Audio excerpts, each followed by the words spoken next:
শত্রু জাদু টোনা আপনাকে ঘিরে ধরেছে, তাই 12ই নভেম্বর এই একদিনই সুযোগ এইখান থেকে মুক্তি পাওয়ার জন্য। 12ই নভেম্বর কাল ভৈরবী জয়ন্তী। কি করবেন?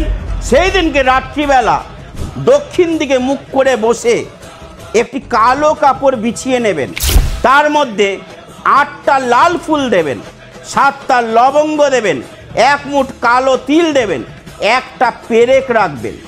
রাখার পরে একটি মন্ত্র বলছে, এই মন্ত্রটি 21 বার পাঠ করুন। ওং হিড়িং কতুকায় আপো দুদ্ধারণায় কুরু কুরু ভৈরবায় নম।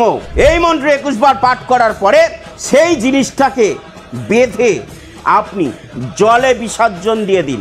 গ্যারান্টি দিয়ে বলছি, শত্রু থাকলে দমন হবে, জাদু টোনা করা থাকলে সেখান থেকে মুক্তি পাবেন। আমার টোটকাটি ভালো লাগলে শেয়ার করুন, যাতে আরও মানুষ উপকার পায়।